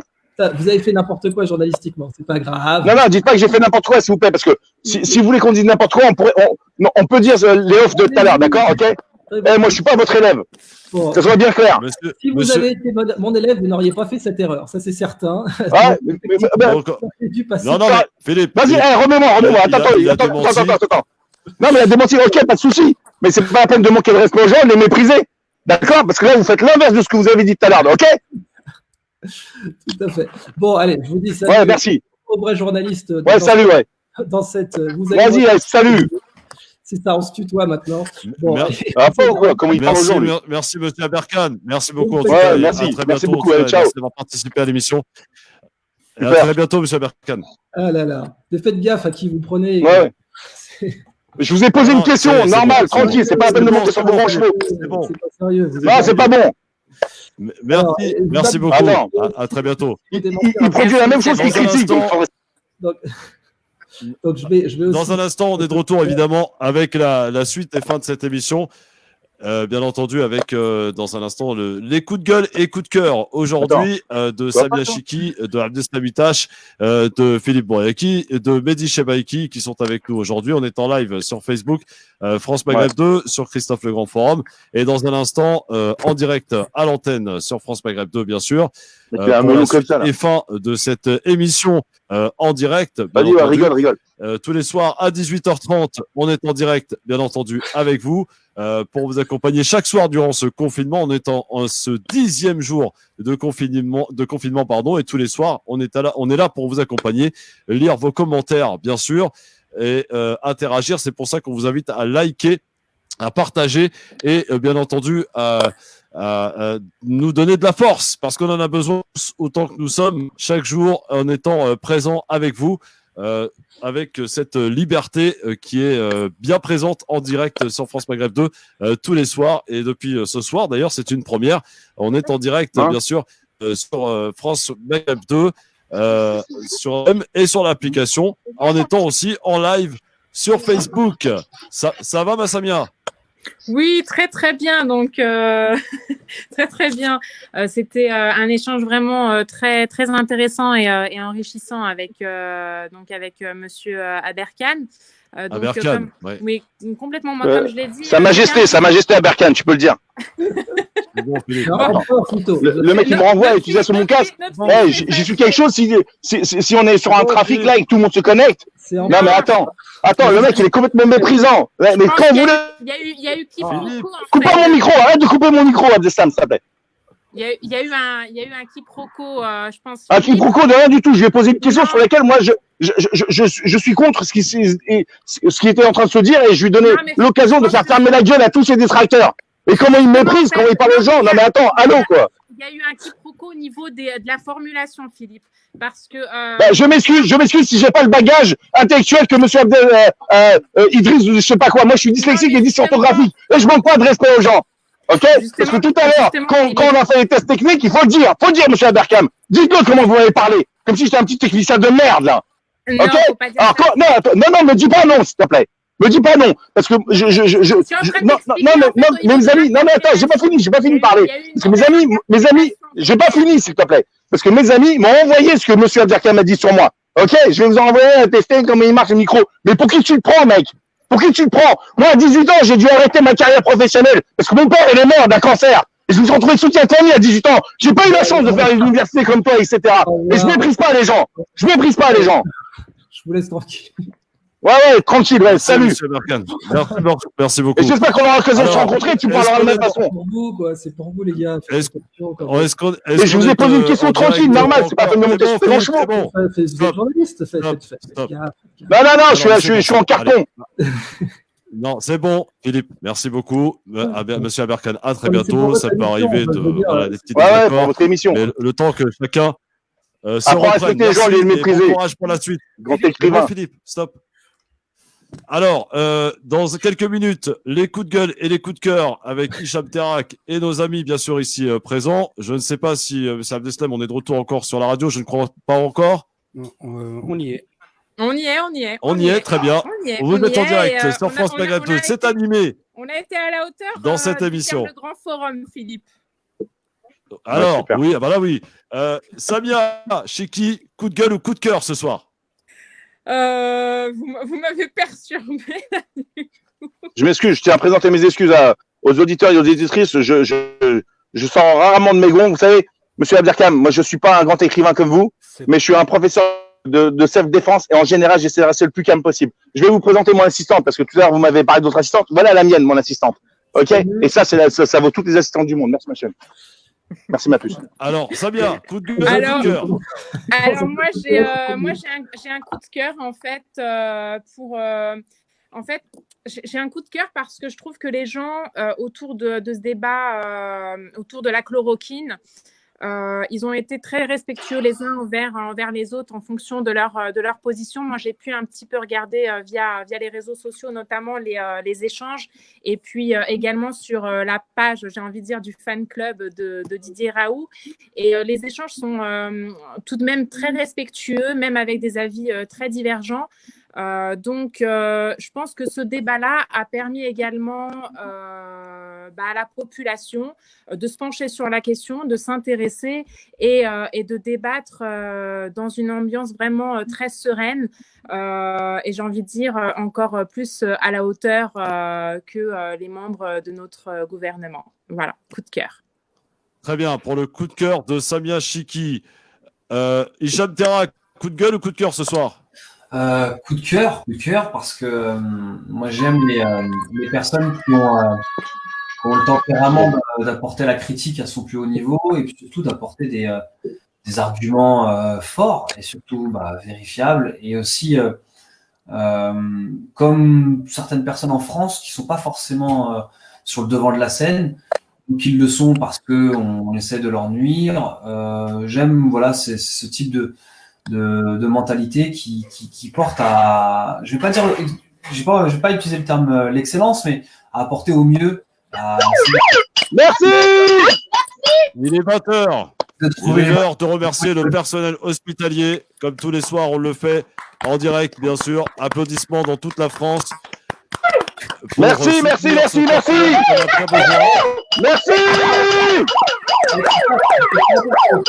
Ouais. Comment? Est-ce qu'on pourrait pas huer le gouvernement style à 20h15? Si, très bonne idée. Non, faut que du positif. Ça peut être bien, oui. Non, que du positif. Ouais, c'est bien. Alors, je rappelle les chiffres. Ouais. Ce soir, 29 155 cas en France, 3 375 en réanimation, 1695 décès, dont une adolescente de 16 ans en Île-de-France, 365 morts en 24 heures. Ce sont là les chiffres officiels en France. Coup de gueule ou coup de cœur, Mehdi Chebaiki? Attends, on va te faire revenir. Mehdi Chebaiki, il était parti. Il était toujours dans sa voiture. Non, vous m'entendez pas? Mehdi, c'était bon, t'entends. Ah, très bien. Est-ce que tu as un coup de cœur ou un coup de cœur? Un coup de gueule. Ah un coup de gueule, bien entendu, un coup de gueule, parce que c'est très simple. Lorsque on dit que la France est un pays et que c'est un pays où toutes les régions sont traitées à égal, de la même manière, dans ce pays, en pleine épidémie, à La Réunion, on envoie des masques pourris, des masques périmés, des masques pleins de moisissures au personnel soignant de La Réunion. Alors, si on avait envoyé ça à l'hôpital Bichat, j'ose pas imaginer ce qu'aurait dit BFM, j'ose pas imaginer ce qu'aurait dit CNews. Si on avait envoyé ça à la Salpêtrière, ça aurait été pareil, ou dans un des grands hôpitaux lyonnais. Mais voilà, à La Réunion, sur une île, après tout, finalement, c'est des Français de seconde zone. On peut se permettre de leur envoyer du matériel médical moisi, mais moisi avec de la moisissure noire sur les masques. Et ça n'a pas fait scandale, ça n'a pas fait les grands titres à la télé française. Et ça, c'est inadmissible. Donc, bravo les journalistes. Ça ne le fera jamais, tu sais. Ça Merci. Il y aura jamais Merci Mehdi, c'est une grosse info que tu nous balances là, effectivement. Abdeslamitash, coup de gueule ou coup de cœur ce soir? Alors, coup de cœur, si tu veux, au tout début, lors de l'allocution du président de la République, il parlait de distance sociale, de distanciation sociale.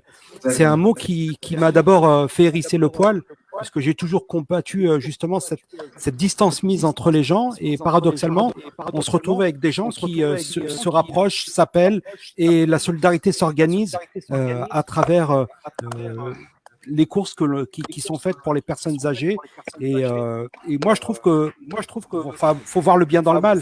Moi, j'ai trouvé que ça rapprochait quand même les gens. Philippe Boyaki, un coup de gueule ou un coup de cœur ce soir? Par contre, il faut baisser le retour, les amis. Voilà, Excuse-moi, Philippe. Excusez-moi, parce qu'il faut que je gère la technique. Je suis un petit technicien. Et au vu des fans d'un gourou, c'est bon, je vous ai bien manqué de respect là.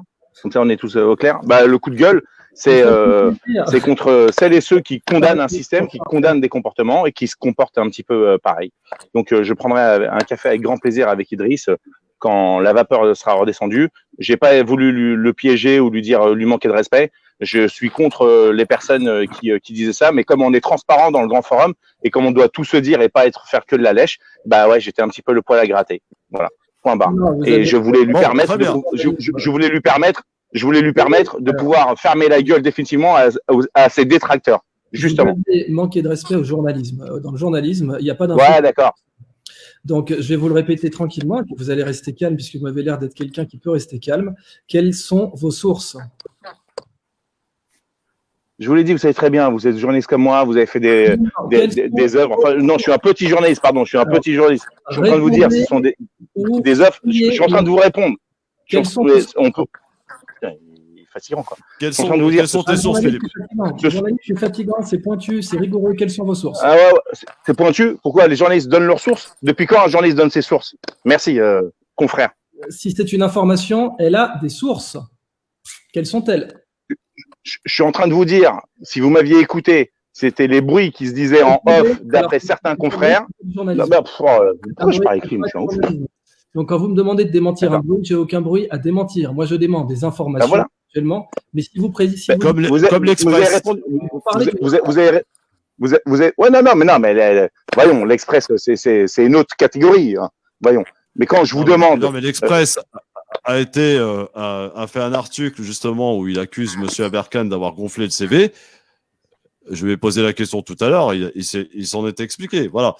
Alors, si vous voulez bien, on va clore ce débat en tout cas pour ce soir. Remercier une nouvelle fois tout le monde d'être venu. Philippe, est-ce qu'on peut terminer en guetter cette émission avec le pire et le meilleur du web? Ouais, bien sûr. Ah, très bien. Alors, qu'as-tu à nous proposer aujourd'hui, ce soir, sur les vidéos qui circulent? Et on est en période de confinement. Et effectivement, on constate que beaucoup ont le temps de nous produire de bonnes petites vidéos. Et on va ainsi les voir pour terminer cette émission en direct live sur Facebook. Et je crois qu'on a dit au revoir à nos auditrices et auditeurs de France Maghreb 2, qu'on retrouvera évidemment demain soir à 18h30, en direct, bien sûr, comme chaque soir durant ce confinement, avec demain une députée de La République En Marche qui sera avec nous, qu'on va cuisiner aussi comme il se doit, avec beaucoup de courtoisie. Mon Philippe, tes vidéos ce soir que tu as à nous proposer. La première vidéo, c'est Marion Maréchal Le Pen dans un VTC, et le commentaire du VTC est juste surprenant.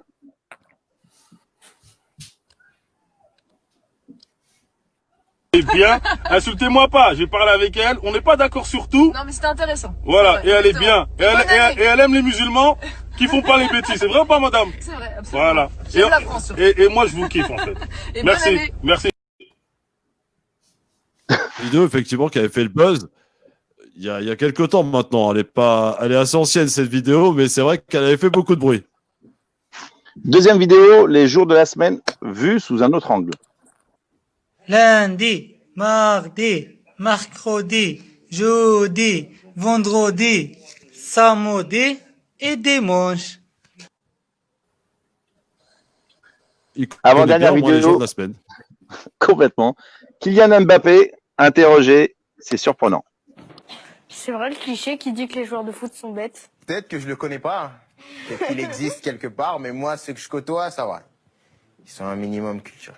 Oh non, pas ça. Pas aujourd'hui, pas maintenant, pas après tout ce que tu as fait. Aïe. Kylian Mbappé, on se souvient évidemment de ces images terribles de Zidane. Dernière vidéo, c'est le comparatif sur les entraînements entre la police chinoise et la police d'Afrique.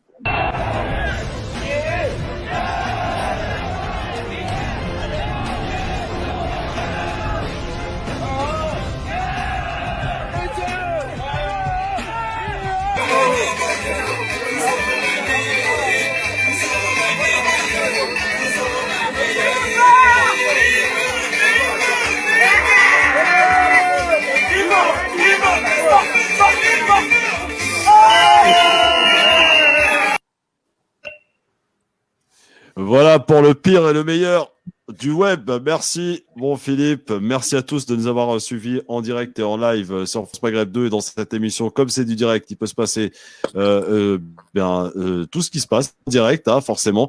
Merci à tout le monde d'avoir participé à cette émission. Merci, mon Mehdi. Très, très bientôt. Et merci d'être resté sagement dans ta voiture. Donc, pas contrôlé depuis 18h30. Hein. Et je tiens quand même à préciser que je respecte le confinement. Je tiens quand même à préciser que je respecte le confinement et que, bien entendu, je rentrais du travail. Il faut le dire. Ah oui, monsieur, c'est vrai. Effectivement. En tout cas, merci beaucoup. On m'a dit à très bientôt et bonne soirée. J'espère que tu reviendras nous voir tout prochainement. Avec grand plaisir. Merci Samia Chiki d'être venu ce soir et de nous avoir par là même livré ton avis tranché tout à l'heure qu'on a eu l'occasion de découvrir. Merci. Bonne soirée à toi et bon courage. Merci Chab Karak. Merci à vous, ça a été très animé aujourd'hui, je m'attendais pas à ça. Hein. En tout cas, ça a été un plaisir de retrouver l'équipe, ça faisait un petit bout de temps, malgré le confinement. Et juste aussi pour vous dire que ma dernière vidéo est en ligne, donc petit billet d'humeur d'habitude, où j'espère, comment dirais-je, présenter les choses assez différemment. Très bien. Et tu as quitté ta voiture? Forcément, il fallait que je montre l'exemple, même si la voiture est dans ma maison. Et bon, voilà, et je me suis dit, allez, on va changer de décor aujourd'hui. Les coups de gueule d'Hicham Terrak à suivre régulièrement sur la page de France Maghreb 2, de Christophe Le Grand Forum et de nos amis et cousins d'Urbanite aussi, qu'on salue. Abdeslamitash, merci beaucoup encore une fois pour la réalisation technique ainsi que Philippe Bouriaki. Merci à tous les deux, les amis. Merci. Et merci à tous de nous avoir suivis encore en masse ce soir et en live sur France Maghreb 2 et Christophe Le Grand Forum. À demain, 18h30, à l'écoute de France Maghreb 2 sur la bande FM. Et sur Facebook en live. Salut tout le monde, bonne soirée. Ciao. Et surtout, on n'oublie pas, restez chez vous.